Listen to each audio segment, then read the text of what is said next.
Вести на Канал 8. Добар ден.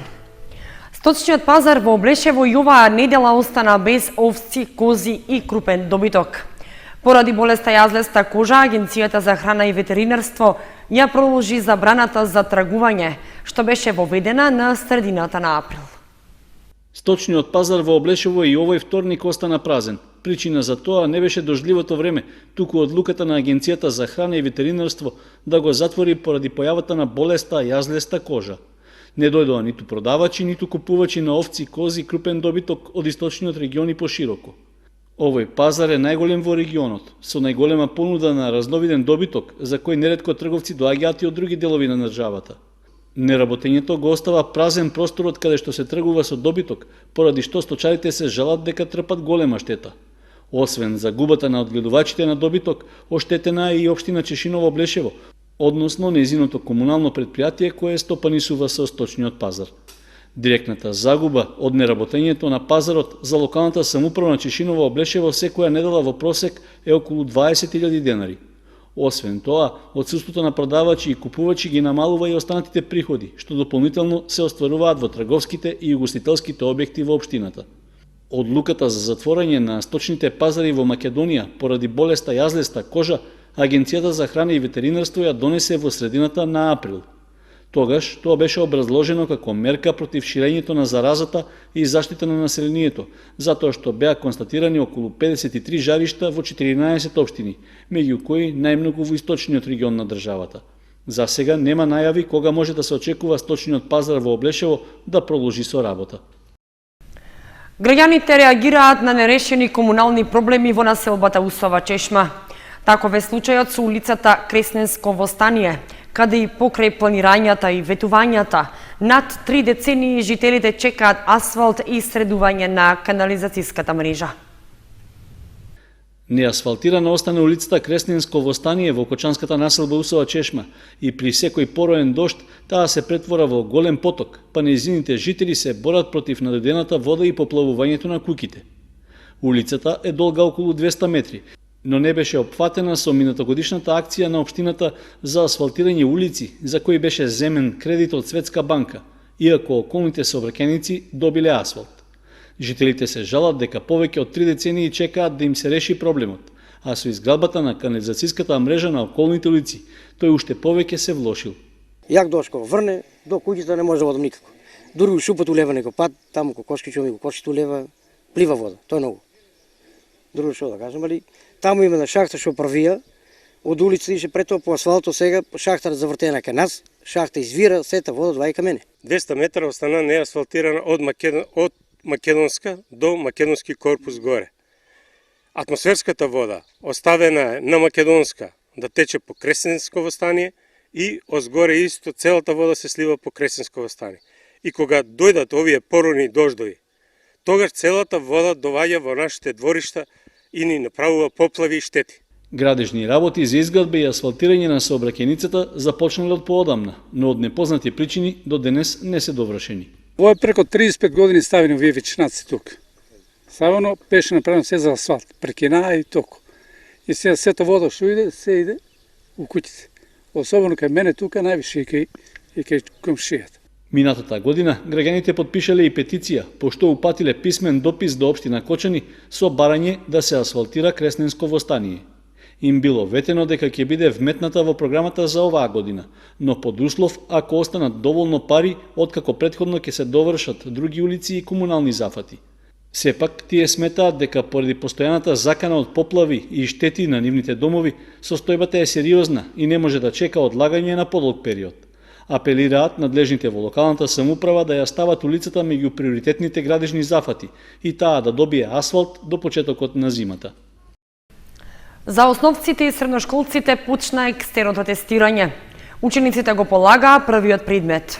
Во кочанските училишта екстерното се реализираше непречено и без проблеми.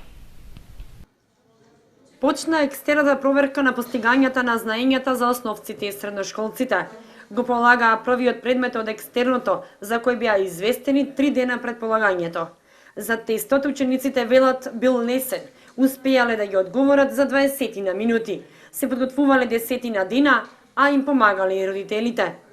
До 11 јуни околу 180.000 ученици од цела Македонија од 4-то оделение до 3-та година средно треба да бидат тестирани по 2 екстерни предмета. Екстерното тестирање во кочанските училишта се одвиваше без проблеми, информираа директорите на училиштата, кои истакнаа дека тестирањето започна на време. Учениците полагаат во неколку термини распоредени во повеќе училници. Полагањето го следат одговорни лица од Државниот испитен центар, кои велат дека екстерното тестирање во училиштата започна на време. Процесот се реализира непречено и во Кочани нема пријави за било какви технички проблеми. Од училиштата се надеваат дека до последниот предвиден датум за испити нема да имаат проблеми ниту технички, ниту проблем околу прашањата. Учениците кои од оправдани причини нема да се појават на тестирањето, екстерно ќе полагаат во августовската сесија. Неоправдано отсутните ќе добијат единица во свидетелство. Распоредите за тоа кои ученици на кој ден ќе полагаат се веќе објавени на интернет страницата prašanja.externodic.edu.mk. На истата страница, но и во училиштата, на 3 дена пред полагањето, секој ученик ќе знае и по кој предмет ќе биде тестиран. Резултатите за учениците од 9-то оделение ќе бидат објавени на 13 јуни поради уписите за средно, кои се на 28 и 29 јуни, а на 17 јуни ќе бидат истакнати и резултатите за сите останати. Скрининг прегледи за испитување на остеопороза се вршеа во ортопедската амбуланта во Општа болница Кочани. Акцијата ја спроведе Македонското здружение за остеопороза, а пациентите ги прегледуваше професор доктор Снежана Марковиќ-Темелковска од клиниката за ендокринологија од Скопје, инаку председател на Здруженијето за остеопороза. Секојдневно расте бројката на заболени од остеопороза, се намалува и старосната граница на заболените. Акција на мерење на остеопороза организираше Општа болница Кочани. Скрининг тестовите се во склоп на активностите на Македонското здружение за остеопороза, кое што во Македонија постои веќе 15 години како невладина и непрофитна организација. Лекари специјалисти одат низ цела Македонија на барање на пациентите и вршат мерење на костената густина со ултразвучен апарат, кој што представува скрининг методологија во однос на скенирањето и одредувањето на ризикот од остеопороза и скрашеници како последица на болеста. Такво мерење се спроведе и во Кочанската општа болница. Прегледите ги вршеше професор доктор Снежана Марковиќ-Темелковска од клиниката за ендокринологија Скопје, инаку председател на Македонското здружение за остеопороза, која што рече дека во моментов сериозно треба да се посвети внимание на намалувањето на телесната тежина кај луѓето, оти во последно време дебелината е светски проблем. Најголем дел, значи, се со остеопороза, може би заради неадекватна исхрана, невнимавање на тоа што и како се јаде, меѓутоа она што паѓа во очи е дека популацијата е малце полна. Значи, јас реков дека следниот пат, бидејќи работам на клиника за ендокринологија и метаболни нарушувања, ќе донесам картончиња за исхрана, да малце се обидеме да тежината која што жените имаат ја намалиме, за да тежината која што им се случува на колената, колковите и болките кои што ги чувствуваат, да ги чувствуваат помалку. Со оглед на фактот дека станува збор за луѓе над 55 години, на пациентите им е полесно лекарите да доаѓаат во општите болници низ државата, затоа што освен малтретирањето штедат на транспорт и пари. Превенцијата на болеста се состои во движење, излагање на сонце, конзумирање на млеко и млечни производи и витамин Д, додава доктор Марковиќ. Вакви прегледи во текот на вчерашниот ден професор Темелковска реализираше и во Виница. Општина Кочани го потпиша договорот за започнување на нов циклус форумско буџетирање преку форумите во заедницата. За оваа намена од владата на Швајцарија, нашата локална самоуправа ќе добие финансиска помош од околу 13.000 евра. Во просториите на локалната самоуправа на Кочани беше потпишан договор со Швајцарската агенција за развој и соработка како представник на амбасадата на Швајцарската конфедерација за програмата Форуми во заедницата, што ќе се реализира од септември годинава до февруари идната година. Со оваа програма Општина Кочани добива 825.000 денари наменети за организирање форуми кои представуваат поддршка на општините и вклучување на граѓаните во донесувањето одлуки на локално ниво. На потпишувањето на договорот беше речено дека неговото спроведување ќе значи вклучување на граѓанската заедница во донесувањето одлуки, како што имало неколку случаи досега. Вклучувањето на граѓаните во форумите ја подобрувало комуникацијата со нив, како и транспарентноста во работењето на локалната самоуправа. Истовремено беше упатена покана граѓаните да се вклучат во форумите за да може општинскиот буџет за 2017 година да се донесе што по-транспарентно. На форумите граѓаните учествуваат со своји бројни предлози за приоритетните проекти, од кои потоа дел се реализираат. Во изминатите години Кочани реализираше неколку значајни проекти во сферата на инфраструктурата, водоснабдувањето и комуналното уредување, при што за донесувањето на одлуките за нив беа вклучени и самите граѓани.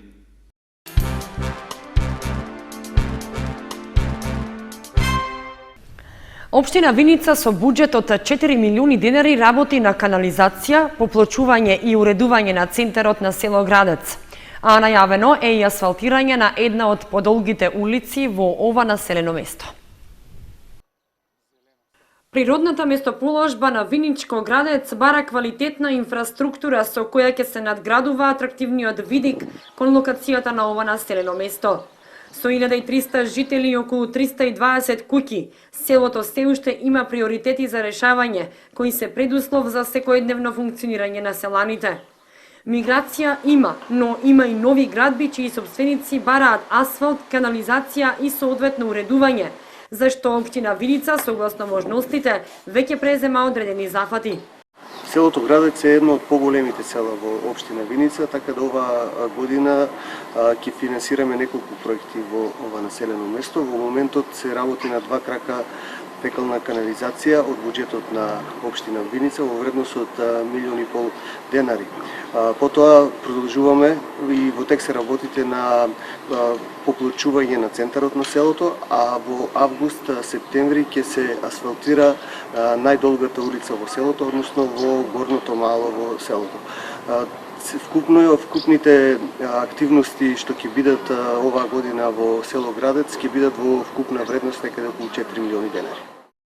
Посебен белег на село Градец е ново изградената црква која континуирано се уредува во пресрет на својот патрон празник Илиндан, а покрај камбанарија се подготвува и нова крштелна. Инаку, село Градец беше единственото во Виничко кое до пред неколку години ги чуваше само остатоците од турската џамија и немаше свој православен храм, а од некогашното 100% турско население на овие простори, сега тука обстанува само една фамилија. В петок отворање на летната дискотека Аква, а в недела и на Кочанскиот базен. Собствениците најавуваат добра забава и богата програма во текот на летниот период. В петок започнуваат летните лудори во Кочани. Отворањето на дискотеката е закажано за в петок, кога за забавата ќе се погрежи диџеј Папас. В недела пак е закажано и отворањето на реновираниот и уреден базен во Кочани.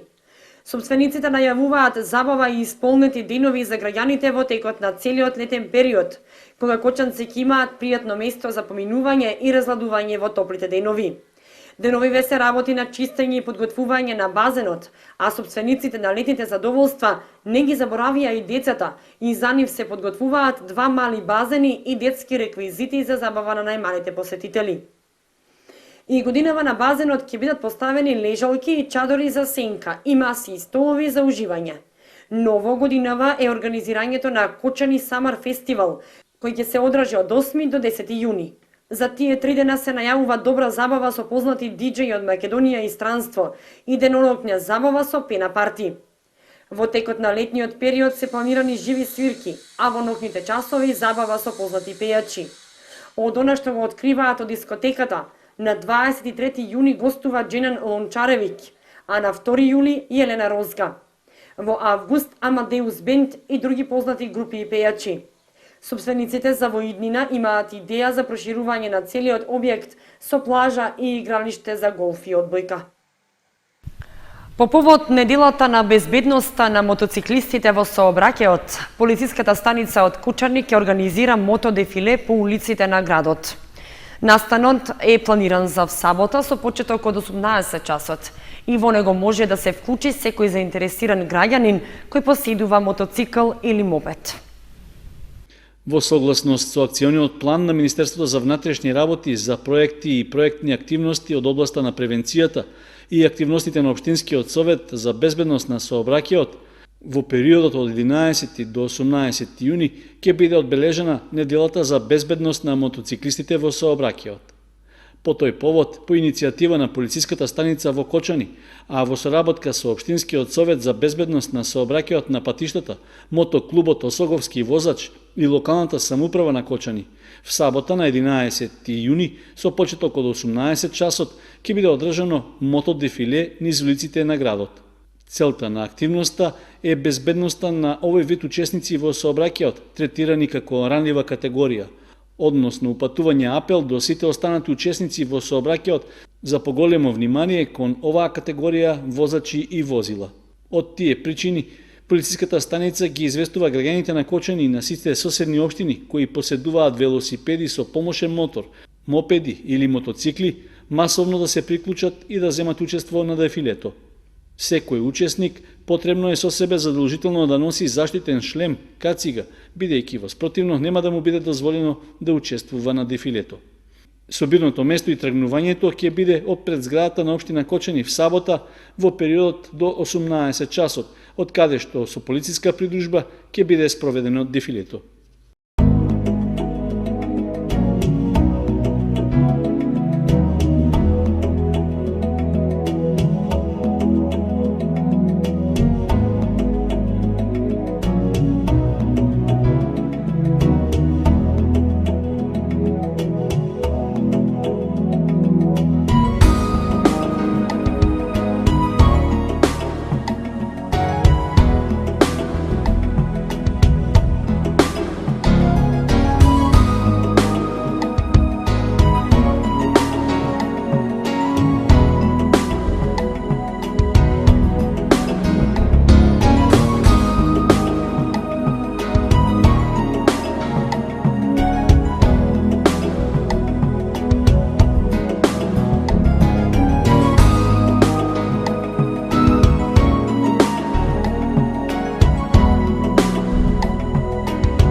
Ги следевте вестите на Канал 8, информациите ги имате и на нашата веб страница kanal8.mk. Довидување.